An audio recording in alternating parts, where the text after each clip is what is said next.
تعالى وبركاته. وعليكم السلام ورحمة الله وبركاته. أعوذ بالله من الشيطان الرجيم. بسم الله الرحمن الرحيم. الحمد لله رب العالمين، والصلاة والسلام على أشرف الأنبياء والمرسلين سيدنا محمد وعلى آله وصحبه أجمعين. اللهم صل وسلم وبارك على سيدنا محمد الفاتح لما أغلق والخاتم لما سبق ناصر الحق بالحق والهادي إلى صراطك المستقيم وعلى آله وصحبه حق قدره ومقداره العظيم.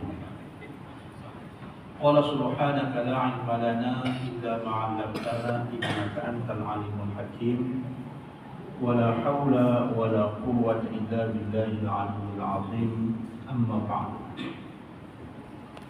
Alhamdulillah, bersyukur kita kepada Allah Subhanahu wa taala kerana pada malam yang berbahagia ini kita dapat menyambung kuliah kita yang pertama selepas daripada kita Ramadan.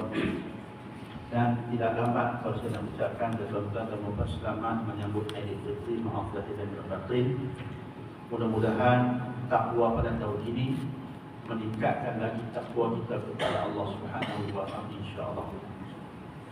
Jadi sebelum kita masuk pada kitab kita, marilah sama-sama kita memulakan dengan membaca umum kitab surah Al-Fatihah. Kita doakan mudah-mudahan berkat surah Al-Fatihah ini Allah memberkati kita semua, insya-Allah, dan disampaikan pahala baca tersebut kepada seluruh muslimin dan muslimat, dan khususnya kepada pengarang kitab kita, ulama-ulama yang telah menyampaikan kitab ini sehingga sampai kepada kita, insya-Allah. Al-Fatihah. أعوذ بالله من الشيطان الرجيم. بسم الله الرحمن الرحيم. الحمد لله رب العالمين الرحمن الرحيم مالك يوم الدين إياك نعبد وإياك نستعين صراط المستقيم صراط الذين أنعمت عليهم غير المغضوب عليهم ولا الضالين آمين. قال المصنف رحمه الله تعالى: ونفعنا والmuslimin بعلومه في الدارين آمين إلى أن قال. Dan setelah daripada sunat yang muakkadah dikerjakan dan kekalkan mengerjakan dia sembahyang witir. Ini antara sembahyang sunat yang muakkadah, maupun yang sangat-sangat dituntut oleh kita untuk kita lakukan. Muka surat 26. Jadi sunat ni, sembahyang sunat dia ada yang muakkadah yang sangat-sangat dituntut, dan ada yang disebutkan sebagai ghair muakkadah. Jadi bagi yang sangat dituntut dan juga yang dituntut. Yang pertama sangat-sangat dituntut, yang kedua yang dituntut. Jadi yang sangat-sangat dituntut maksudnya dia punya pahala yang lebih besar. Pahala yang lebih besar apa dia? Iaitu sembahyang sunat witir. Dan untuk maklumat tuan-tuan dan puan sekalian, dalam semua sembahyang sunat, sembahyang duha, sembahyang tarawih, sembahyang tahajud, sembahyang hajat, sembahyang istikharah, sembahyang tasbih, setiap semua sembahyang sunat ni, sembahyang witirlah yang paling afdal. Sembahyang witir yang paling afdal, yang paling besar dia punya pahala dia, kedudukan dia. Dan ini berdasarkan pada hadis Nabi kita Muhammad sallallahu alaihi wasallam. Nabi kita bersabda, al-witru wajibun ala kulli muhtalimin. Yang bermaksud witir itu wajib bagi setiap orang yang baligh. Jadi maksudnya Nabi nak habaq kata pentingnya solat witir untuk dilakukan oleh kita, maka Nabi kita menggunakan kalimah wajib. Macam kita sebut sumbangan wajib. Sumbangan dia tak wajib, semua sunat.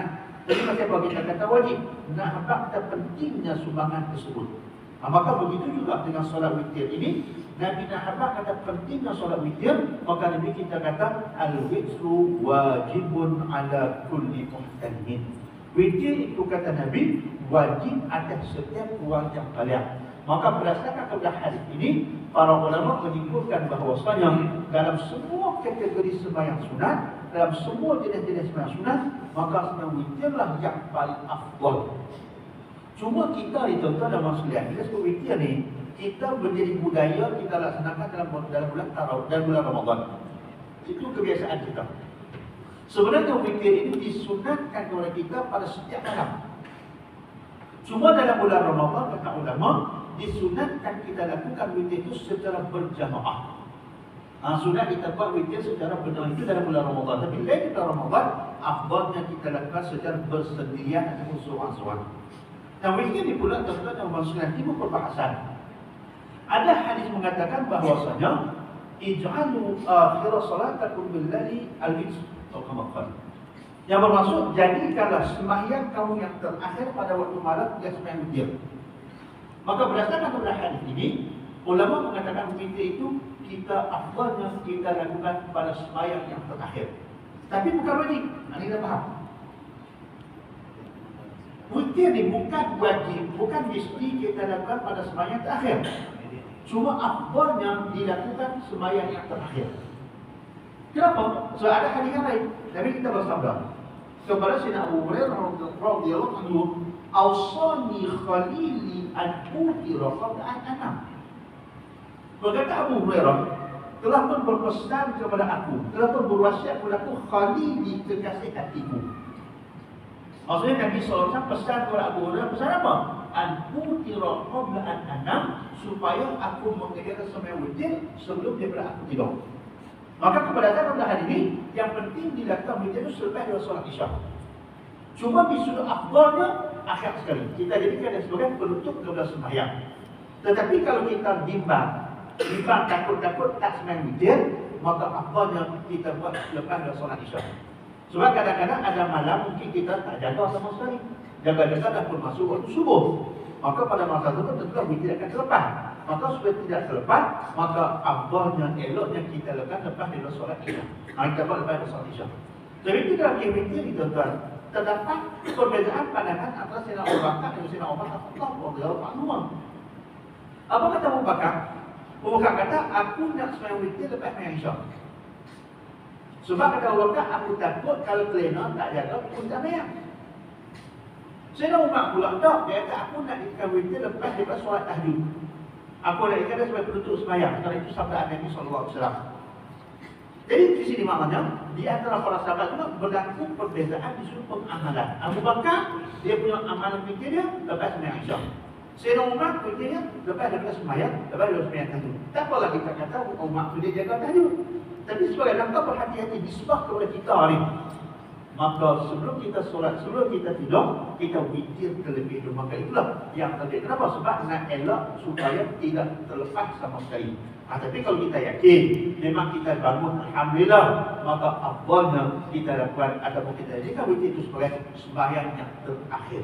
Sembahyang yang terakhir. Kemudian kita boleh perbahasan. Kalau kita sembahyang witir lepas dari sembahyang Isya, adakah kita nak kena witir lagi setelah daripada solat tahajud? Tak perlu witir lagi.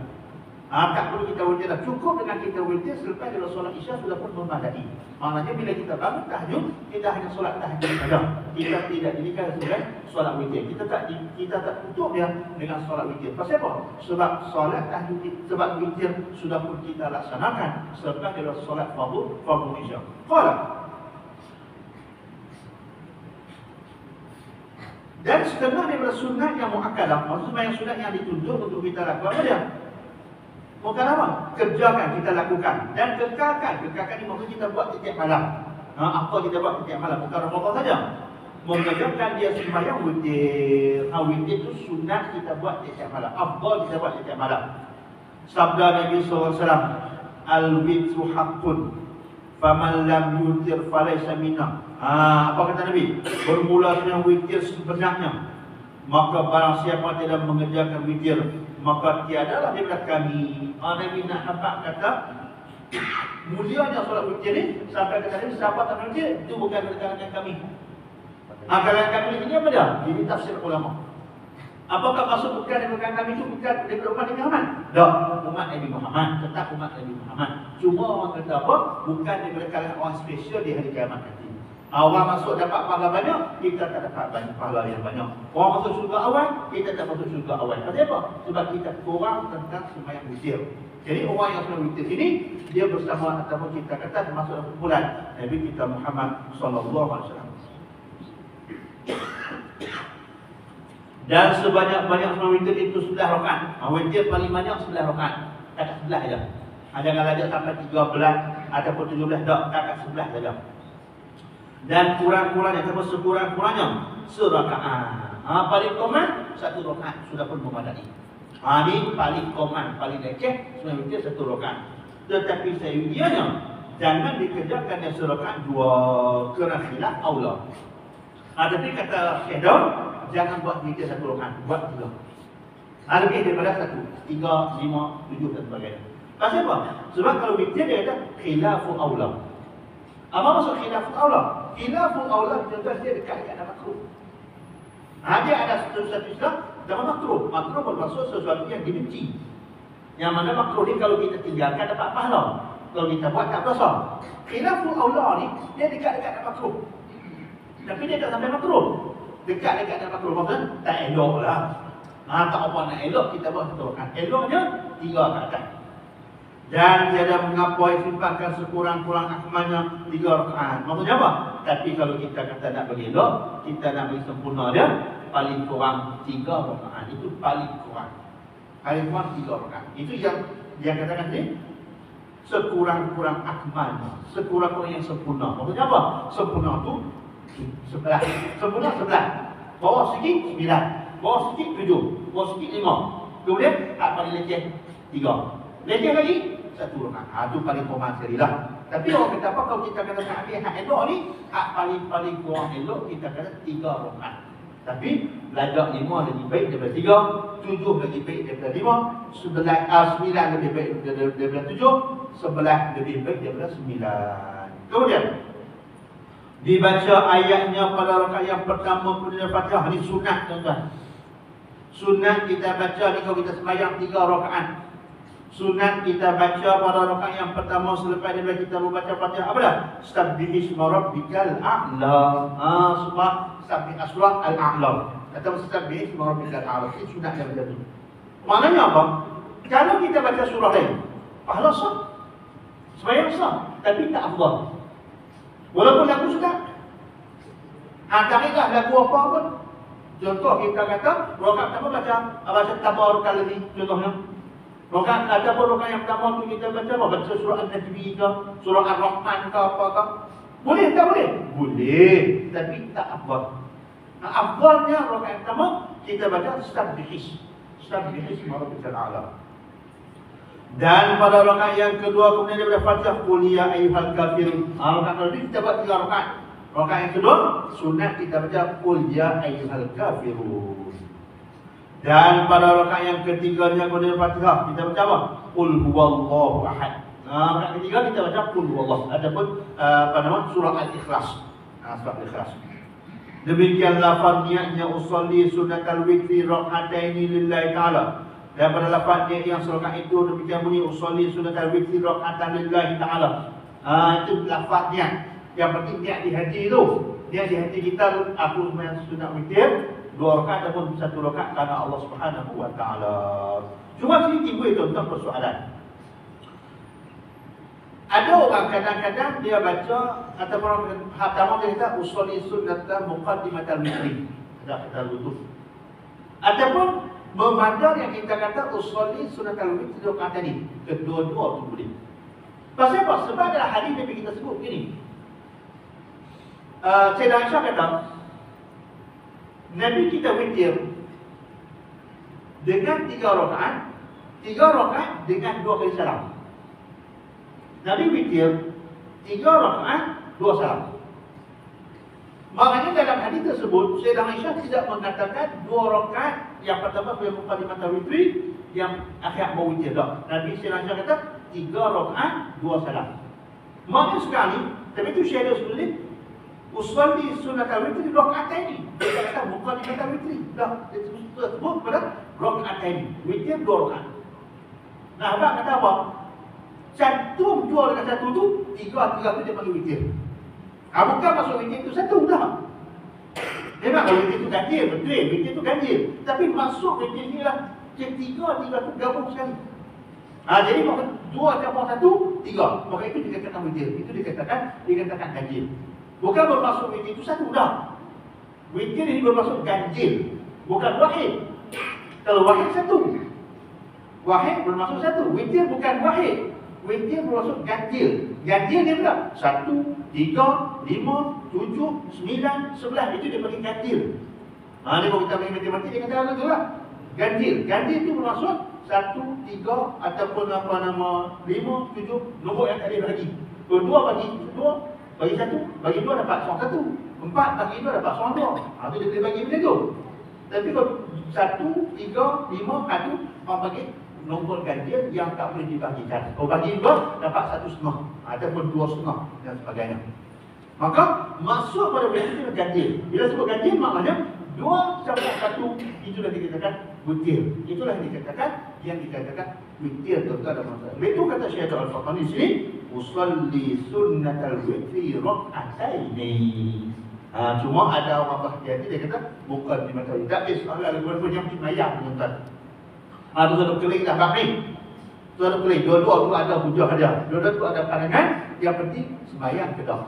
Itu nombor satu. Kita Melayu ni kadang-kadang sudah keling. Keling-keling tu tak ada apa pun. Mayang dah juga. Macam dia baru keling biri-biri zikir-zikir lah. Kadang-kadang tak apa tak zikir. Puas hati. Lepas main pakai makik balik habis semua. Itu jangan tak kena. Biar isap rokok dia orang kata apa, keluar-keluar majlis tak rokok tak apa lagi. Keluar majlis duduk di kedai saya mampu tak apa lagi. Kan lebih baik duduk di majlis itu berzikir ramai-ramai ke apa-apa. Tentu itu lebih afdal. Sebab apa? Berzikir merupakan amalan yang disuruh oleh Nabi kita Muhammad sallallahu alaihi wasallam. Allah Taala bersuruh juga. Kemudian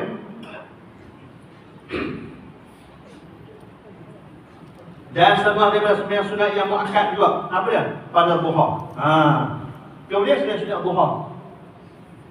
Sabda Nabi sallallahu alaihi wasallam, "Man hafadha ala syaf'ati duha, ghufirat lahu dhunubuhu wa in kanat mithla zabalil bahri." Yang bermaksud, barang siapa memeliharakan atas 2 rakaat duha. Apa maksud memelihara? Yakni melaksanakan solat duha itu secara konsisten atau berterusan. Maksudnya bukan hari ini saja dia rajin, tapi setiap hari dia rajin. Dalam hidup dia tu lebih banyak semayang daripada tak semayang langsung. Jadi kata Nabi, siapa yang memelihara, maksud dia jaga semua, dia laksanakan solat duha ni apa dia? 2 rakaat negara ini paling minimum. Paling sikit solat duha 2 rakaat. Diampunkan baginya segala dosanya. Nanti kelebihan duha tuan-tuan, itu akan ampunkan dosa. Kita orang Melayu ni kita tak faham dia, sebut duha ni murah rezeki. Betul, lagi memang ada hadis Nabi pun sebab kebuatan murah rezeki. Tapi duha ni banyak kelebihan dia. Duha ni banyak fadilah dia. Antaranya apa? Diampunkan segala dosanya. Dosa kita Tuhan ampunkan dengan berkat solat duha yang kita lakukan.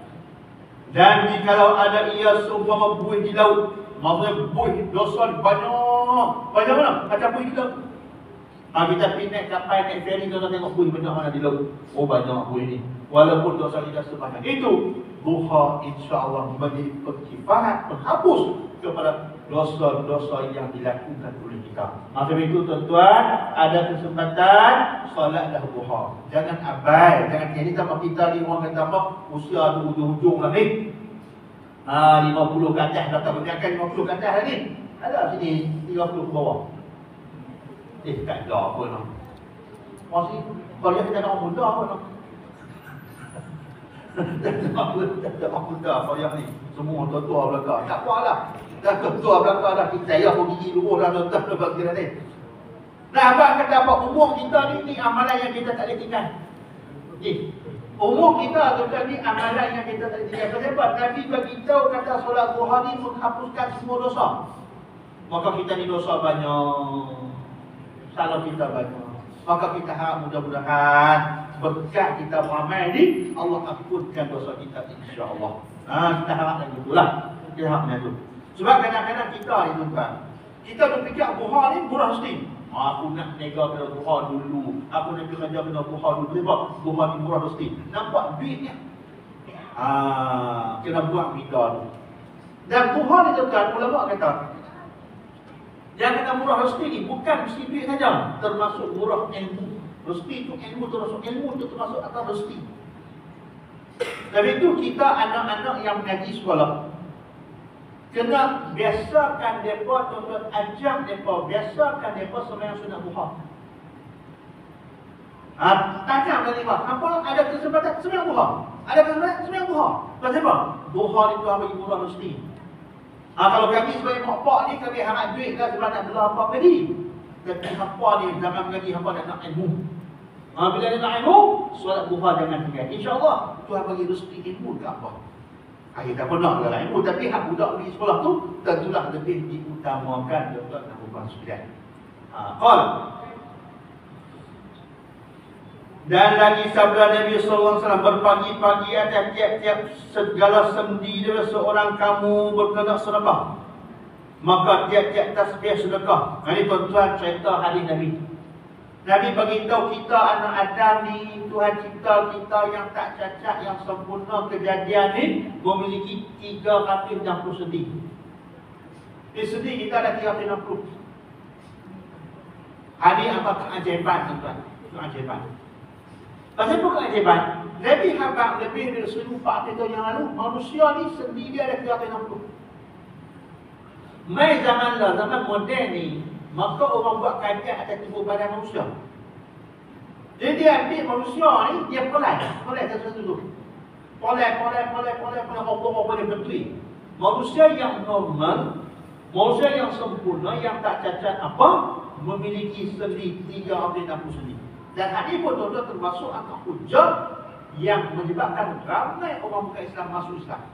Sebab dia kata apa? Tak mungkin Muhammad boleh habaq kalau itu bukan daripada Tuhan yang menciptakan manusia. Bila Muhammad boleh habaq tu, dia kata mesti kerana itu merupakan benda yang Tuhan yang buat, manusia yang beritahu. Tapi itu dia habaq fak. Itu kata. Dari sendi-sendi kita 360 ni, setiap hari dia minta kat kita untuk kita sedekah. Kalau kita ringgit ni, kita kata sehari 360 ringgit. Kalau Arab dulu dia pakai dirham, maksudnya sehari 360 dirham sedekah. Maksudnya apa? Nak selamatkan sendi-sendi daripada tetangga ni. Di setiap pagi tuan-tuan, sendi-sendi kita ni minta kat kita, wahai tuanku, sedekah 360 ringgit. Pasal apa? Untuk selamatkan aku daripada neraka. Di sendi kita, kita. Dia minta kita selamatkan daripada neraka. Lalu kata para sahabat, ya Rasulullah, bukan semua kami berkemampuan. Ya, saya kata sahabat Nabi miskin. Ramai yang miskin, tak mampu. Maka kata Nabi, setiap tasbih sedekah, subhanallah sedekah, tahmid alhamdulillah sedekah, sedekah bagi duit sedekah, dan tiap-tiap tahlil la ilaha illallah sedekah, dan tiap-tiap takbir Allah Akbar sedekah, dan menyuruh dengan ma'ruf, ajak orang buat baik. Contoh kita WhatsApp pagi-pagi, mandi pagi WhatsApp, main masjid contohnya. Kita WhatsApp orang kita, jangan lupa main masjid pagi ni, solat subuh ramai-ramai. Menyuruh dengan ma'ruf, WhatsApp dengan grup. Apa dia? Ceritalah bak sedekah, dia sedekah ke, dia sembahyang sunat ke apa-apa, hadis Nabi ke apa, kata grup kita.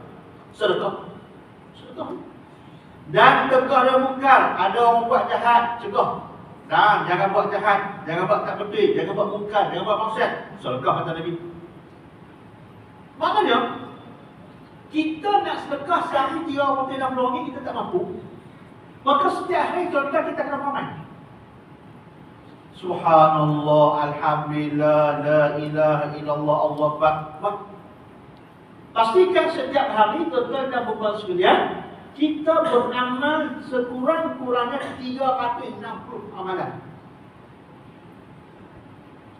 Untuk kita setiap hari kita selamatkan diri kita dari neraka. Contoh kita kata subhanallah, alhamdulillah, wa la ilaha illallah, Allah Akbar. Bila subhanallah, alhamdulillah, la ilaha illallah, Allah Akbar. 4. Kalau kita baca sampai 100, dia. Maknanya setiap pagi tuan-tuan, setiap pagi ini kita kena selamatkan diri kita dari neraka. Sebab itu kita nak lepas subuh, kita nak pergi kerja atau mana pun, bagi zikir kita, bagi amalan kita tuan-tuan, cukup 360 dulu. Bagi ada. Atau yang tambah-tambah. Tapi kita bagi ada 360 ni. Pasal apa? Sebab kita nak merdekakan setiap sendi daripada tubuh badan kita daripada neraka Allah Subhanahu wa taala. Setiap ini amalan wajib kita. Maksud saya amalan wajib itu maksudnya kita kena buat, kok mana tiap kena buat. Zikir sampai 360 jangan tinggal. Kok mana pun, bila sekiranya apa-apa. Selawat ke, istighfar ke, apa ke. Yang penting setiap pagi contoh sebelum kita kenal Allah kita dah pun beramal dengan amalan yang menyelamatkan seluruh anggota kita, seluruh persediaan tubuh badan kita daripada neraka Allah Subhanahu wa taala. Apa tu nak tambah-tambah. Tapi minimum paling sikit dah tu. Kemudian kata Nabi lagi. Dan memadai daripada juga itu 2 rakaat yang disemayang kemudian pada sunnah duha. Kalau takdir katalah kita tak tahulah lagu mana, anu sikit kita pun tak tahu apa. Kita Allahu Akbar sallallahu rakaat. Okey, clear. Maknanya 2 rakaat solat sunat duha itu kita telah pun menyelamatkan seluruh sendi-sendi tubuh badan kita daripada Allah. Maknanya peranan solat duha itu tuan-tuan ialah menyelamatkan kita daripada apa? Peranan solat duha itu menyelamatkan kita daripada apa?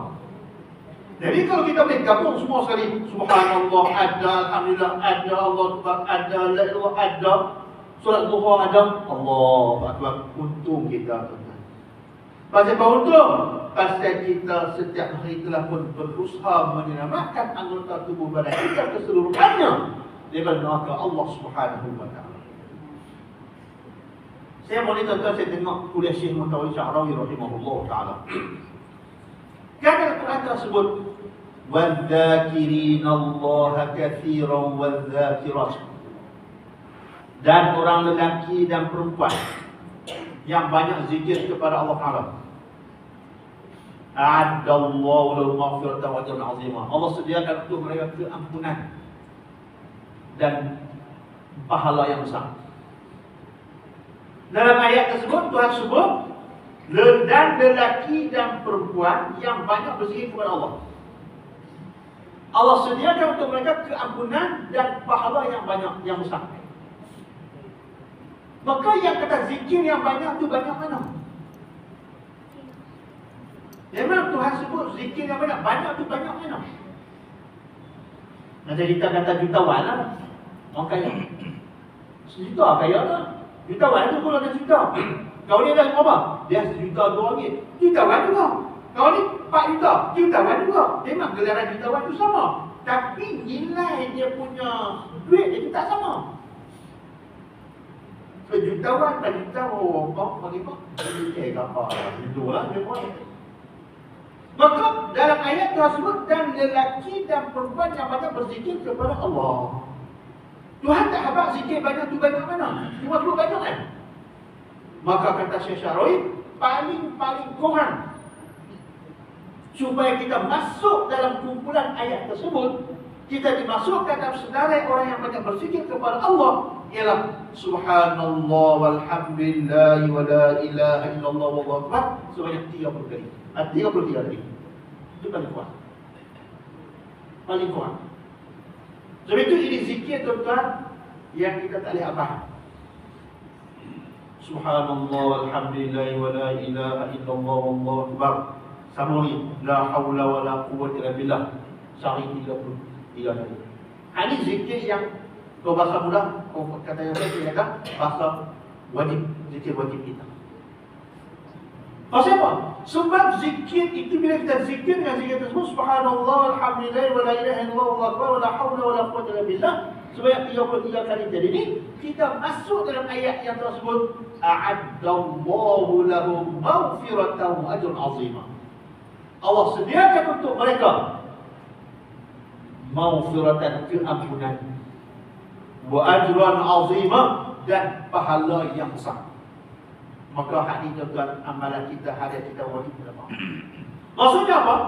Kita nak mati. Kita nak mati dalam keadaan kita ini dimasukkan ke dalam senarai orang yang dijanjikan dengan keampunan dan mendapat dosa yang banyak dari Allah. Kita nak macam itu. Kita tak mau mati dalam keadaan kita tak ada janji dengan Tuhan. Kita nak matilah kat kita ni, ada janji Tuhan. Tuhan jadi, hang buat hak ni, siapa buat hak ni, dapat macam ni. Maka kita pun matilah kat kita buat benda tu. Mudah-mudahan tuan-tuan, Tuhan bagi.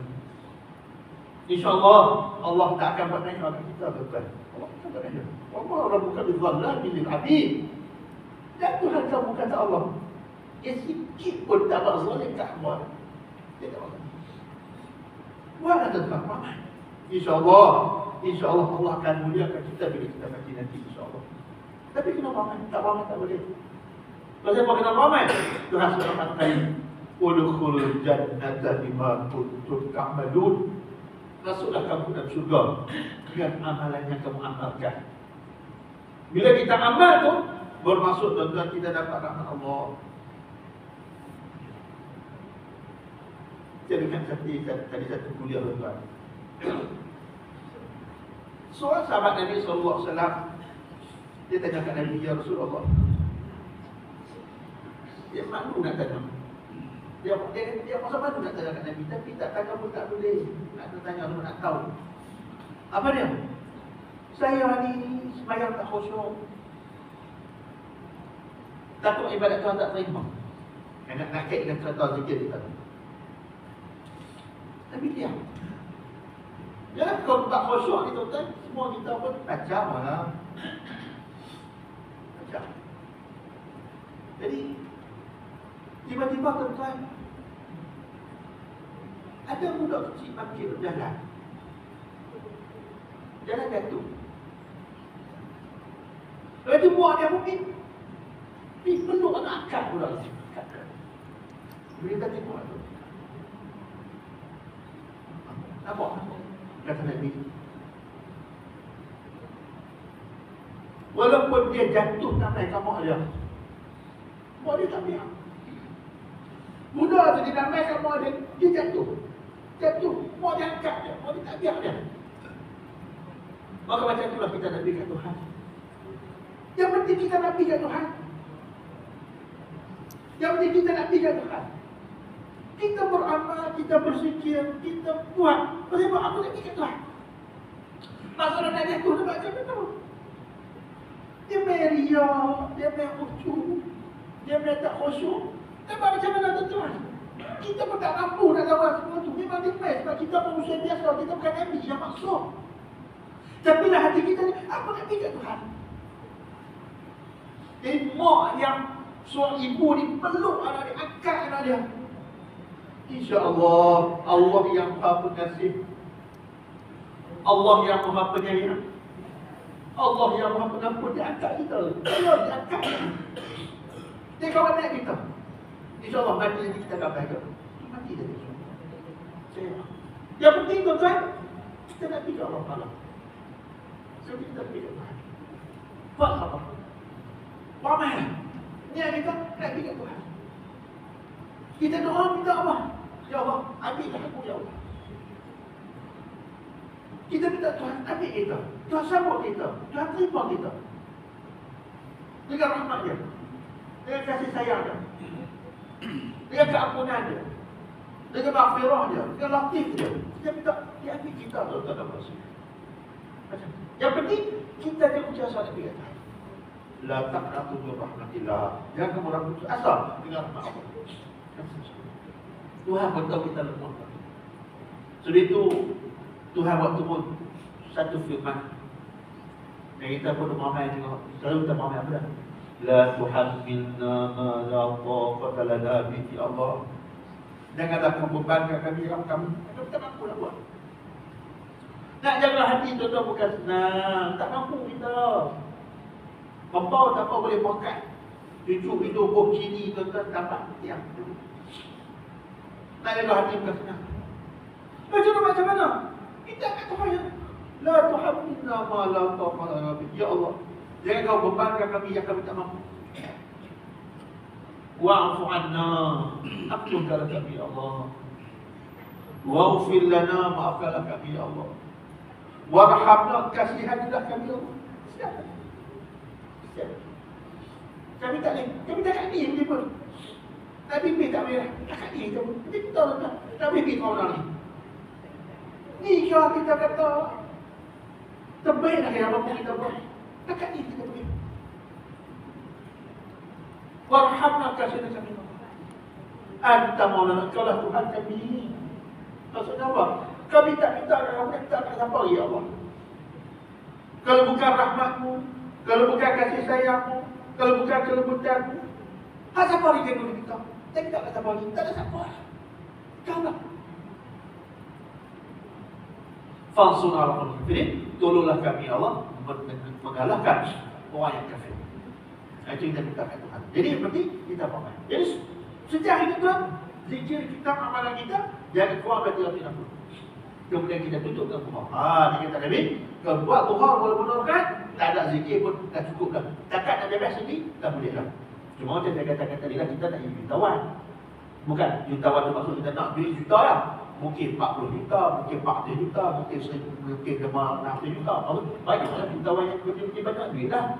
Pahala pun macam tu lah, bukan takat bebas sendiri kita benar-benar lah. Kita minta lebih lagi daripada tu. Kita minta banyak lagi daripada tu. Maka tuan-tuan, kita tingkatkan amal ibadah kita kepada Allah Subhanahu wa taala. Maka ada sekurang-kurangnya 2 rakaat. Paling kurang duha 2 rakaat. Demikian lafaznya. Dia macam mana? Usolli sunnat duha rak'ataini lillahi ta'ala. Artinya, sengaja aku sembahyang sunat duha 2 rakaat kerana Allah Taala. Dan sebanyaknya, paling banyak duha apa dia? 8 rakaat. Duha boleh buat sampai 8. Katatil. Dan katatil. Katatil apa tuan-tuan? Katatil ni, kalau kita mereka bermaksud ada pandangan lemah. Dengan kita mereka tuan-tuan, dia bila katatil bermaksud ada pandangan lemah, daripada ulama mengatakan 12 rakaat. Duha lagi pada 12. Tapi pandangan terkuat ulama, solat duha paling banyak 8 rakaat. Itu paling banyak. Itu yang mengatakan apa? Pandangan terkuat ulama. Tetapi ada ulama mengatakan, tapi itu paling ulama, dia kata 12 rakaat. Dan waktunya kemudian dia naik matahari segala. Lepas waktu tahrim tu. Habis waktu tahrim tu, maka masuklah duha. Dan yang afdalnya subuh hari. Afdalnya subuh hari. Subuh hari berat 1/4 hari. Kalau kita kata lari, dia kau 10 kan. Ada 10 tu, itulah waktu paling afdal dari solat duha. Tapi lepas waktu tahrim tak boleh lah. Tapi dia ada waktu afdal kan. Pada kita bayang tu lah. Afdal tak boleh waktu. Tapi hujung waktu pun boleh. Tapi waktu ni apa? Duha. Afdalnya macam mana? Afdalnya pukul 10. Itu dia katakan serubuh hari itu 1/4 hari. Dan dibacakan surah kemudian Fatihah pada rakaat pertama. Wasyamsi wa duhaha. Ni kalau kita lihat juz bacaan pula macam mana? Afdalnya lepas Fatihah baca surah Wasyamsi wa duhaha. Dan pada rakaat yang kedua kemudian Fatihah wa duha wal laili saja. Kedua baca wa duha. Nama solat duha. Tapi surah ad-duha baca rakaat kedua. Rakaat pertama baca Wasyamsi wa duhaha. Tadi bagi memang ada duha juga tu, tapi dia tak bagi surah ad-duha, dia bagi surah asy-syams. Surah asy-syams. Dan sunat memelihara akan sunat isyraq 2 rakaat waktunya naik matahari sekira-kira lepas waktu karahiyah. Kemudian tuan-tuan sebelum duha, sunat yang namanya sunat isyraq. Isyraq apa? Iaitu sembahyang sunat naik matahari.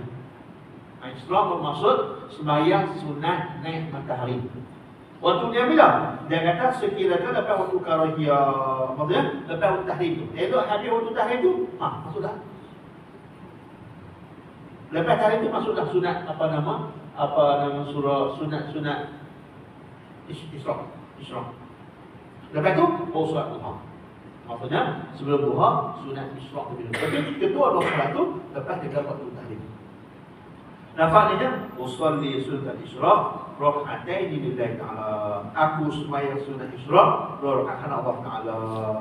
Dan dibaca ayat qul ya kafirun dan qul huwahad. Maksudnya selepas Fatihah kita baca rakaat pertama ialah qul ya, dan rakaat kedua kita baca qul huwallah. Dan demikian lagi hadis insya-Allah tuan-tuan kita sambung pada pertemuan di bulan akan datang. Kita tengok sikit kita kedua. Qala musannif rahimahullahu taala ونفعنا والمسلمين بعلومه في الدارين آمين.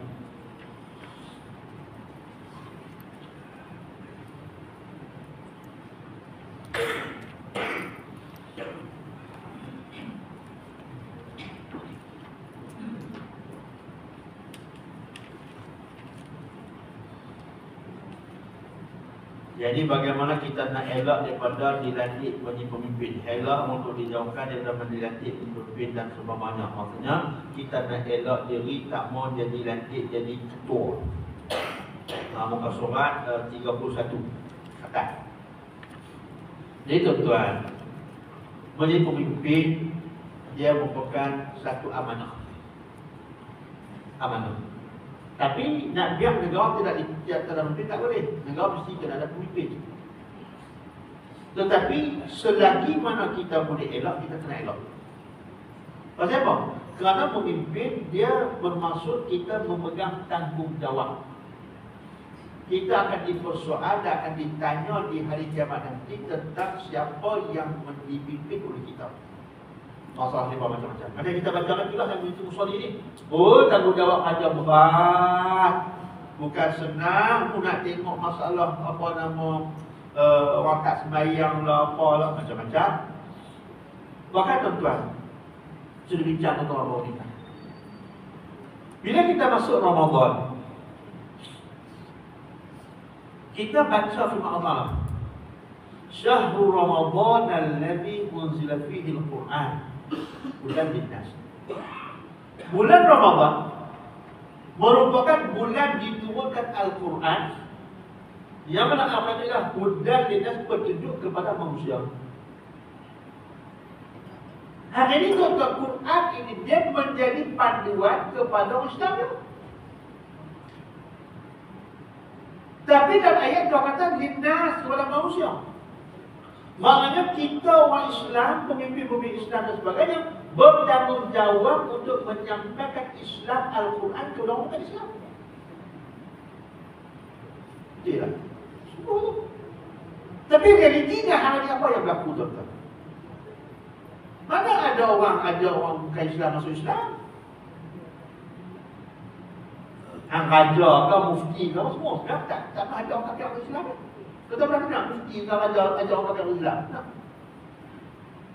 Mana pernah dengar? Tak pernah dengar. Sedangkan semua kita tahu, kita baca sejarah Nabi. Nabi perang, bergaduh apa semua di Mekah, Madinah apa semua tu. Pasal apa? Cik ajak kafir masuk Islam. Semua kita tahu. Ya Abu Jahal, Abu Lahab, dia lawan Nabi. Cik Nabi ajak dia masuk Islam. Kita tak berlaku benda tu.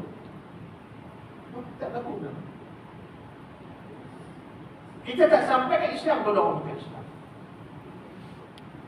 Walaupun kita kata kita di Indonesia negara Islam, Islam dijaga oleh perlembagaan, tapi yang kita tengok hanya apa berlaku.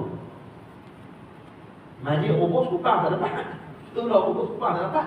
Gereja apa Hindu dapat 10 juta. Nak jawab kemenangan kan? Sebab itu, ulama ajak kita kalau boleh, jangan dipimpin. Tapi, kalau dah sampai tahap wajib, dah tak ada orang lain, kita menayak, masa tu wajib kita pegang. Tak pegang tak boleh, sebab kita paling nayak pada ketika itu. Tapi selagi mana boleh, tak enak. Maksudnya apa? Kita tak mau tuan-tuan dan puan sekalian, kita dipersoalkan. Sebab kita tak mampu nak jawab. Tambah luar lagi pelik tuan-tuan. Pergi hidup, dia boleh hidup lah. Duduk dan berhalang apa. Dan duluan, dia kok macam itu, apa nama, masa apa, Tun Ayam apa, dia ingat? Bukan Cina Tun Ayam itu ni. Pemimpin Islam ni pergi ke ayam buat dulu. Pergi duduk ke ayam putih. Itu termasuk perkara yang boleh membatalkan akidah. Atau tu salah kubur, tak ada lagi. Ada orang ni tuan-tuan pergi kat tokong, pun berduduk juga. Tunduk tokoh tu kafir. Siapa tunduk tokoh kafir? Dia cerita dengan hang niat kata niatkan perbuatan tu murtad. Perbuatan tu memurtadkan orang tadi. Tanpa ada kecuali. Hang siapa tak jawab. Tu kita besar tanggungjawab. Sebab itu, kalau boleh, elok jangan jadi pemimpin. Itulah yang terbaik. Macam mana? Yaitu dengan memperbanyakkan doa untuk mereka serta tersembunyi, agar mereka ditetapkan dan terus mendapat kebaikan serta petunjuk. Doa senang-senang. Dan masjid malam-malam untuk minta pemimpin kita ni, mereka istiqamah, mereka dapat hidayah, dapat petunjuk. Macam kita ada ucap khutbah, apa nama Jumaat, ngajar-ngajar tu lah. Wafiqhum bisadah tu. Wafiqhum bisadah, maksudnya apa? Ya Allah, kau berikan mereka taufik. Maksudnya dapat petunjuk di sadar untuk nak jaga agama. Kita doa bagi mereka nak jaga agama. Jadi hanya pada jawab misbah berdoa. Kita dapat. Jadi doa bagi mereka dapat petunjuk Allah Taala. Doa bagi mereka boleh buat macam tu. Sesungguhnya sesiapa yang berdoa untuk mereka akan mendapat kebaikan mereka. Bila kita doakan mereka, insya-Allah kita akan dapat kebaikan. Manakala sesiapa yang mendoakan kehancuran untuk mereka, akan diharapkan kebaikan mereka. Kalau kita doa dia hancur, maka kita akan terlepas dari kebaikan dan terpemimpin mereka ini. Kemudian, adalah benar-benar bertaubat kepada Allah Taala daripada semua dosa. Minta ampun kepada Allah Taala. Sebab itu Sayyidina Ali, tuan-tuan orang pernah tanya kat dia, kata, wahai Ali, masa Abu Bakar ni khalifah dulu ni, orang tak terai pun, okey dah. Tak teruk macam hang ni. Zaman hang teruk macam-macam. Jadi macam-macam. Ali kata, zaman aku dulu ni, rakyat ni macam aku. Zaman Sayyidina Umar Abu Bakar dulu, rakyat dia macam aku. Mai zaman aku ni, rakyat sopah-pah. Maksudnya apa? Apa tu maksiat banyak, begitu pemimpin pun jadi masalah. Hari kita apa sama? Hari betul tu kan? Oh, kita tengok Allah Akbar yang tak semayang banyak. Baru ni saya disebang di Korea lah. Korea ni saya tak tahu lah tuan-tuan. Dia berkata apa? Lepas PKP ni ramai orang tak boleh main. Tuan-tuan pasal tak? Anak Korea kita ni lepas PKP ni ramai tak main. Padahal COVID tak ada lah. Dan cucu habis lah. Main lah dia. Tak main juga. Jadi bila kita pun tak betul, jika betul tu, bawa pergi ke atas. Lebih tu, usaha dia kata apa? Kita kena banyak taubat kepada Allah. Minta ampun Allah. InsyaAllah, Allah akan hantar pemimpin yang boleh menjaga kita. Rasulullah SAW bersabda tentang apa yang dikatakan oleh Tuhan Yang Azza wa Jalla. Maksudnya, saya hadis kursi. Apa kata Allah? Anal Malik, qulubul muluku biyadayya, fa ayu qaumin ata'uni ja'altu qulubal muluki 'alaihim rahmatan, wa ayu qaumin asawni ja'altu qulubal muluki 'alaihim niqmatan. Wa idza ra'aytum minhum ma takrahuna fala tamilu ilaihim bil ma'siyati wa tubu ilayya a'tafu qulubahum 'alaikum. Yang bermaksud, artinya aku adalah raja. Yang bermakna aku ni raja. Maksudnya apa? Semua raja-raja, semua sultan-sultan itu di bawah satu hati. Tak ada siapa yang boleh mengatasi kekuasaan Allah Subhanahu wa taala. Sebab itu kita ni bila kita ni memimpin, jangan duduk belagak. Jangan duduk belagak. Ingat, ada kuasa lebih besar daripada kita. Kita boleh buat nanya ke orang, kita boleh buat macam-macam ke orang pasal kita ada kuasa. Tapi ingat, satu masa tu akan nanti. Ingat, satu masa pun nak jumpa Tuhan. Jumpa Tuhan, seorang-seorang. Menteri apa pun dalam, seorang-seorang apa dia dalam. Sebab itu di hari kiamat nanti tuan-tuan Tuhan berfirman, Ainal muluk. Mana dia raja-raja dulu, mana dia? Yang tu belagak sangat dunia dulu ni. Mana dia? Mana dia? Semua makin telanjang belakang. Nak raja ke, menteri ke, apa ke, semua makin telanjang. Itu apa? Ainal muluk. Mana dia raja? Mana? Cari apa? Sebab itu, ingat tuan-tuan. Kita bukan duduk kat dunia, kita pergi ke alam sana. Dalam pembuat naya kepada rakyat, siap tunggu hari. Tak mati tak apa, tak mati apa. Mati tahuan dia. Mati tahuan. Kata aku adalah raja. Hati sekalian raja boleh di bawah kekuasaan aku ni. Raja mau aku pegang hati dia. Mana-mana kau menyatakan akan aku, siapa-siapa rakyat mana-mana rakyat yang tak kepada Allah.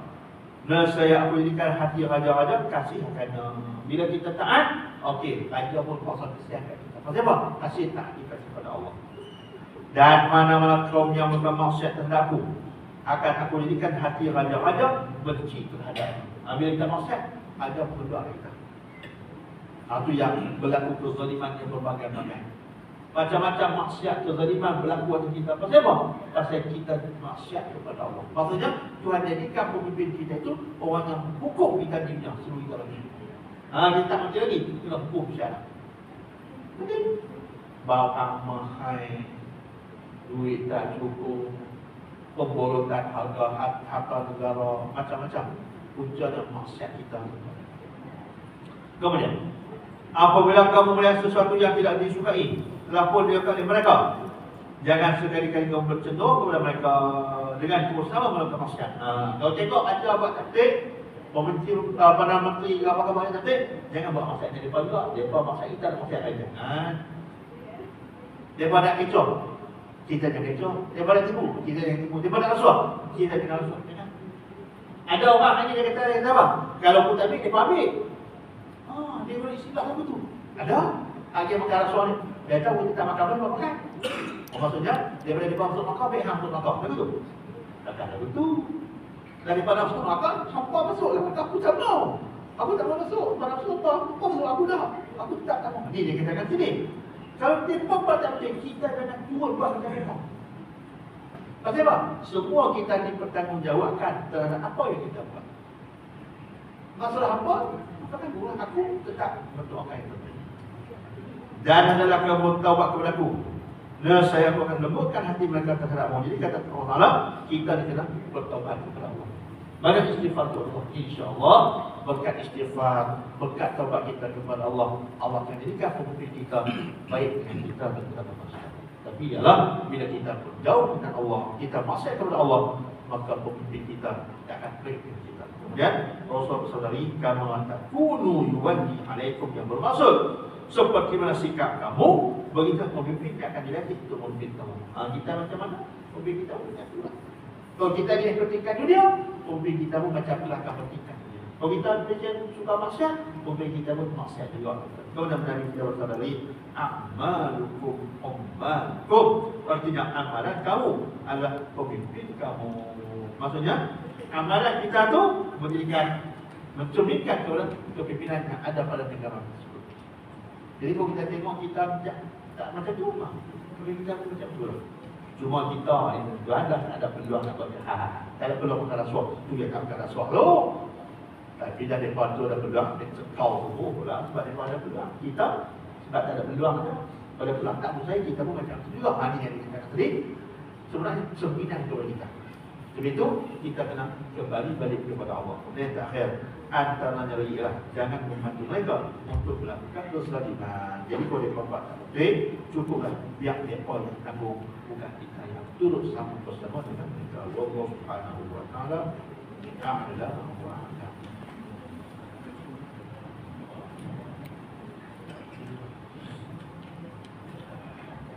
A'udzu billahi minasyaitonir rajim. Bismillahirrahmanirrahim.